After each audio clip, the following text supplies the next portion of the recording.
नमस्कार दोस्तों, जैसा कि मैंने वादा किया था कि आपको ट्रांसपोर्टिंग के ऊपर, ट्रांसपोर्ट बिजनेस के ऊपर वीडियो लेके आऊँगा। एक वीडियो दिखाऊंगा जिसमें बताऊंगा कि ट्रांसपोर्ट का धंधा कैसे होता है, उसमें क्या क्या चाहिए, क्या क्या उसके फ़ायदे नुकसान हैं। तो दोस्तों ये वीडियो मैं लेके आ गया हूं। तो दोस्तों ट्रांसपोर्टेशन अब कई तरीके का होता है। वाटरवेज़ है, रोडवेज़ है, रेलवेज़ है, एयरवेज़ है। तो जाहिर सी बात है हम यहाँ रोडवेज़ की बात करेंगे। तो रोड में भी दोस्तों कई तरह का ट्रांसपोर्टेशन है, कई साधन है उसके। कोई कार से, बस से, ट्रक से, कई साधन हैं ट्रांसपोर्टेशन के बाई रोड भी। तो हम यहाँ बात करेंगे, जाहिर सी बात है हमारा ट्रक अड्डा चैनल है तो हम ट्रकों की बात करेंगे। तो इसमें भी दोस्तों कई तरह के ट्रांसपोर्टेशन है ट्रकिंग में भी। उसमें कोई लॉजिस्टिक है, कुरियर सर्विस है, पैकर्स एंड मूवर्स है, फुल लोड ट्रक है, पार्ट लोड ट्रक है। तो हम इसमें बात करेंगे दोस्तों फुल लोड ट्रक की, क्योंकि जो लॉजिस्टिक और कुरियर का धंधा है, जहाँ आपका पार्ट लोड का है दोस्तों, ये बहुत ज़्यादा पूंजी वाले धंधे हैं।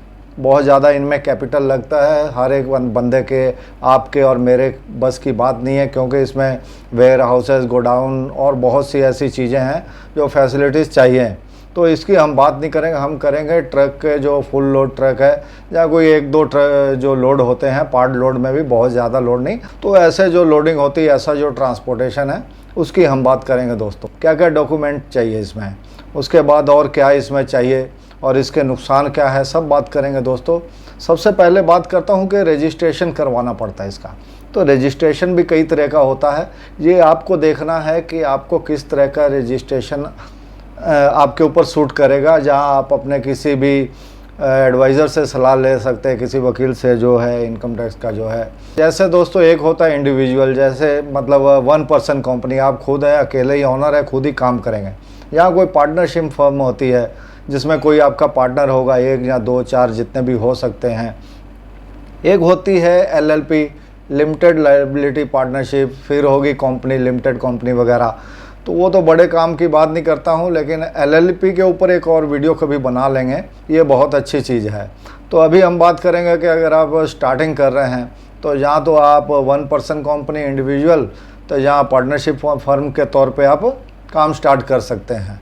अगर एक व्यक्ति है तो इंडिविजुअल, अगर उससे ज़्यादा है तो आप पार्टनरशिप फर्म के तौर पे काम स्टार्ट कर सकते हैं। उसमें आपको क्या क्या डॉक्यूमेंट चाहिए दोस्तों, उसमें सबसे पहले तो दोस्तों चाहिए जो आधार कार्ड, पैन कार्ड, जो बेसिक जो होते हैं document, ID proof, address proof वगैरह, वो तो आपको चाहिए ही है। उसके सिवा आपको दोस्तों चाहिए एक ट्रेड लाइसेंस। जहाँ भी आप रहते हैं, जहाँ आप ऑफिस वगैरह करेंगे, काम स्टार्ट करेंगे, उस म्यूनसिपलिटी इलाके का, वहाँ का आपको ट्रेड लाइसेंस चाहिए। दूसरी चीज़ चाहिए दोस्तों RTO लाइसेंस, यानी RTO का रजिस्ट्रेशन। हर ट्रांसपोर्ट का एक RTO रजिस्ट्रेशन होता है। हर कोई उसको कराता नहीं है, लेकिन करवा लेने से अच्छा होता है। फ्यूचर में वो आप किसी पेनल्टी से बच सकते हैं। और एक चीज़ चाहिए दोस्तों, वो होता है आपको GST नंबर आपको लेना पड़ेगा। ये कंपलसरी नहीं है, लेकिन कुछ व्यापारी ऐसे हैं, कुछ लोग ऐसे हैं, कुछ फर्म ऐसी है जो बिना GST के हो सकता है आपके साथ काम नहीं करें। लेकिन आप बहुत अगर छोटे बेसिस पे स्टार्ट कर रहे हैं, बिना या कम पूंजी वाला काम स्टार्ट कर रहे हैं ट्रांसपोर्टिंग का, तो वहाँ आपको GST की ज़रूरत नहीं है। अगर GST आप ले लेंगे तो उसका नुकसान एक ही है कि आपको हमेशा उसका ऑडिट करवाना पड़ेगा। अगर बिना GST के आपको कोई ऑडिट कराने की ज़रूरत नहीं है। और कानूनन इसमें GST जो है ट्रांसपोर्टर को कंपलसरी भी नहीं होती। अगर इसमें जो GST लगती है किराए में, वो GST जो पे करता है वो कंसाइनर या कंसाइनी करता है, उसमें ट्रांसपोर्टर नहीं करता है। ट्रांसपोर्टर उसी केस में करता है जब कंसाइनर या कंसाइनी दोनों GST रजिस्टर्ड नहीं है, और ऐसा बहुत कम होता है। और ऐसा किस केस में होता है दोस्तों, जैसे कोई अपना हाउस होल्ड गुड्स है, ये सब चीज़ें अगर ट्रांसफ़र करवा रहा है, और कुछ ऐसी चीज़ें हैं जहाँ जो पार्टी के पास GST नंबर नहीं होता है, क्योंकि वो अपना घर का, ऑफिस का सामान है ट्रांसफ़र करवा रहा है, तो वहाँ उनके पास GST नंबर नहीं होता। वहाँ आपको इसकी ज़रूरत पड़ती है, पर ऐसा बहुत कम होता है, ये कंपलसरी नहीं है। उसके बाद दोस्तों आपको चाहिए एक ऑफिस के साथ आपको उसमें जो भी उसमें स्टेशनरी वगैरह, कागज़ पत्तर, बिल्टी हो गया, DO हो गया, ये सब साधारण चीज़ें हैं जो ट्रांसपोर्ट में लगती हैं, ये तो आपको चाहिए।